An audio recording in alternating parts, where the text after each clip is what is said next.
Chapter 11.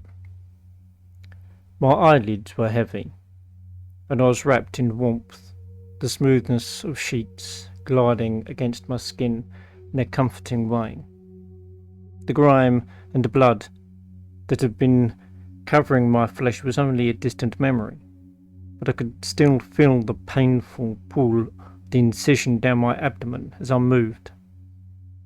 Because of the stiffness and the soreness in my muscles, I didn't move much, but enough so that whoever had moved me to this place knew I was now awake.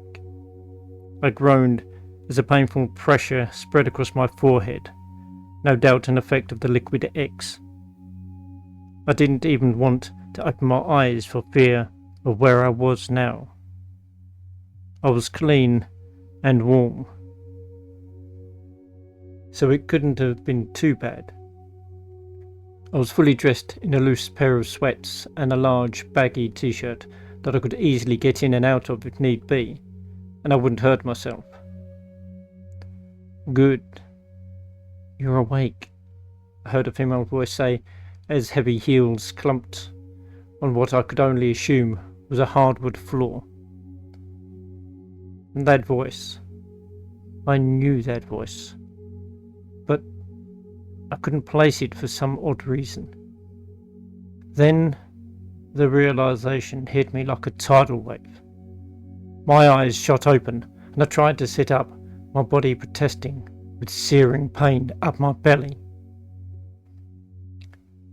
"Sarah?" I attempted to sit again, pushing myself up with no progress being made.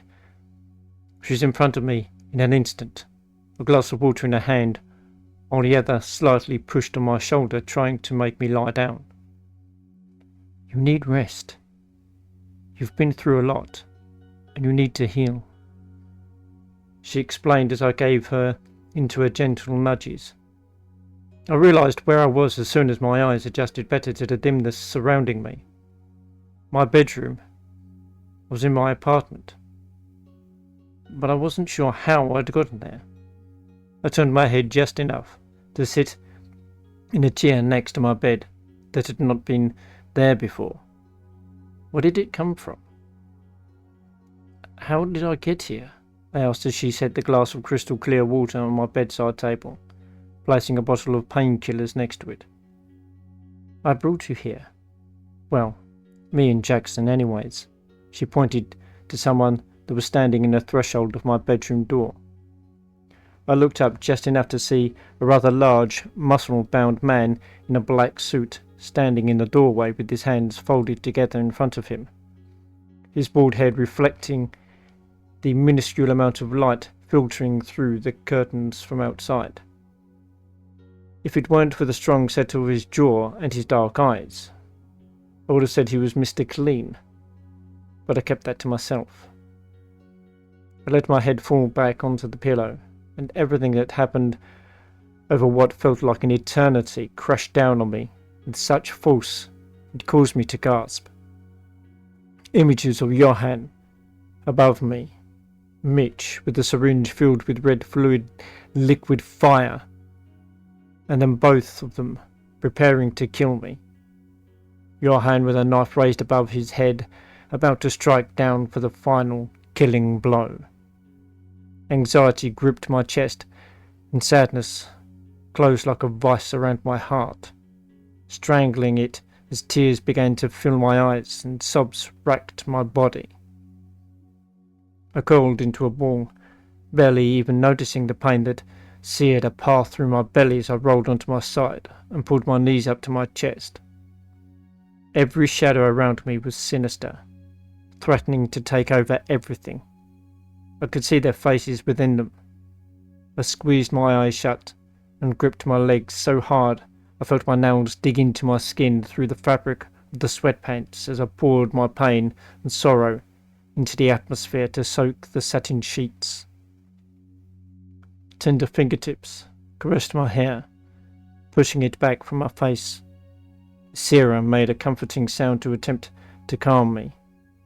My chest heaved. My heart broke. I didn't want her to have to comfort me. That wasn't her job. She wasn't even responsible for helping me. She had nothing to do with the torture that John and Mitch had forced upon me. It's okay. They can't hurt you anymore, she whispered as she continued to caress my hair that was now slightly damp with my tears. Another thought struck me, and I was shocked I hadn't thought about it before having a complete breakdown. How did you find me?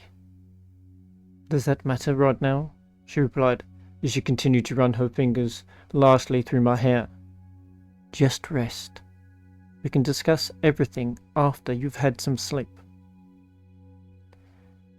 She was right. My eyelids felt heavy once more, my eyes burning with the fatigue of the sadness inside me and the events of the last couple of days. Of course, I was assuming as far as the timeline. Sarah pulled away from me long enough to pick up the pill bottle from the bedside table. The only reason I knew that was what she was doing was because I could hear the pills rustling in the plastic as she dumped some in her open palm. I opened my eyes slightly to watch her, only seeing her through small slits. Her pink hair was loose, falling into her face, the half moons underneath her eyes, only more pronounced by the minuscule amount of light that outside provided. The white shirt she was wearing had small stains of my blood on it in different places. One of those splotches being my handprint from where I probably grabbed her while I was blacked out. Jackson was a silent observer from the doorway, not making a single noise as Sarah worked to take care of me.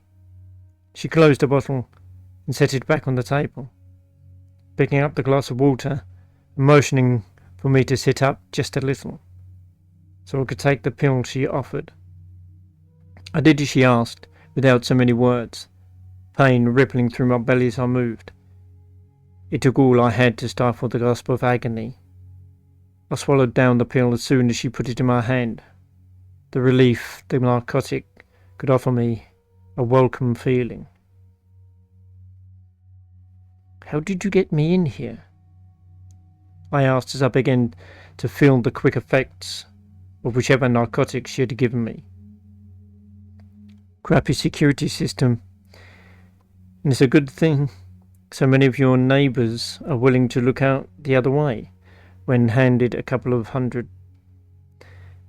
I'm just happy not too many people saw us. I would have paid out more than a few $100. She chuckled, pulling the thick red comforter over my legs and stopping just below my navel to avoid putting any pressure on my stomach. Now, she commanded as she rested her hand on mine, get some sleep. We'll talk more when you wake up.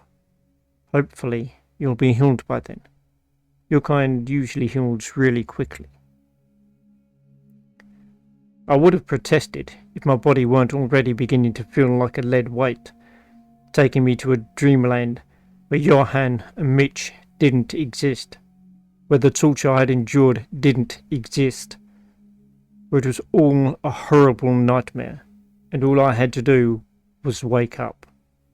As my eyes closed, I barely saw Sarah stand and walk away from the bed, whispering to Jackson as she left the room, her thick heeled boots thudding against the thick wood of my floors. Before I took my next breath, I was swimming in the darkness that only unconsciousness brought, it wrapping me in the warm cocoon just like I was drugged and abducted. The thought didn't pull me from the solitude of my drug-induced sleep. I was enveloped in it, letting it take me deep into its crevices, where the ache, terror, and sorrow could no longer reach me. Johan and Mitch's hungry hands could no longer touch me. I let it take me until there was nothing left, not even the beating of my own broken heart.